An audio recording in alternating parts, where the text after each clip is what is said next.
Tu peux faire défiler, c'est pas grave. Je comprends encore une vidéo islamique, n'est-ce pas? Mais écoute, celle-ci est différente. Ce n'est pas un hasard si tu t'es arrêté ici. Peut être qu'Allah voulait que tu entendes cela aujourd'hui. Peut être que cette invocation est exactement ce dont ton cœur avait besoin. Alors ne fais pas défiler. Reste ici un instant. Laisse-moi faire cette invocation pour toi. Ya Allah, le tout miséricordieux, le tout puissant, pour la personne qui écoute en ce moment, protège-la. Protège-la du mauvais œil. Protège-la de la jalousie, de la haine et des nuisances cachées.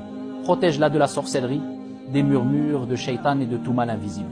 Ya Allah, entoure-la d'une protection qui ne faillit jamais. Couvre-la de ta miséricorde. Protège-la par tes anges. Qu'aucun mal n'atteigne son corps, son esprit, son cœur ou son âme. Ya Allah, si quelqu'un lui a voulu du mal, transforme-le en bien. Si quelqu'un a parlé contre elle en secret, fais taire ses paroles. Si un mal a été planifié contre elle, détruis-le complètement. Et remplace la peur par la paix, la faiblesse par la force et l'obscurité par la lumière. Ya Allah, fortifie-la par tes paroles. Protège-la par Ayat al-Kursi. Protège-la par les 2 derniers versets de la sourate Al-Baqarah. Protège-la par les sourates Al-Falaq et An-Nas.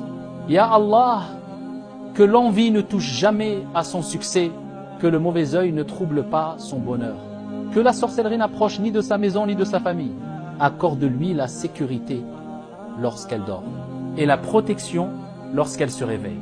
Ya Allah, guéris ce qui a été blessé. Restaure ce qui a été brisé.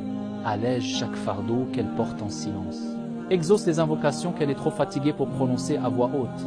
Mon frère, ma sœur, ce que tu viens d'entendre n'est pas de simples paroles. Ce sont des protections enseignées par le prophète Mohammed. Si tu pars sans partager cela, demande-toi qui d'autre aurait pu être protégé grâce à toi. Certaines personnes souffrent en ce moment du mauvais œil, de la jalousie et de mots invisibles, et Allah t'a permis d'entendre cela en premier. Ce n'est pas un hasard. C'est une responsabilité. Le prophète Mohammed sallallahu alayhi wa sallam a dit « Celui qui guide vers le bien a la même récompense que celui qui le pratique. » Alors partage. Que ton partage soit ta sadaqa. Que les anges inscrivent ton nom parmi ceux qui ont protégé les autres. Que cette invocation te suive même après ton départ de ce monde. Ne reste pas silencieux.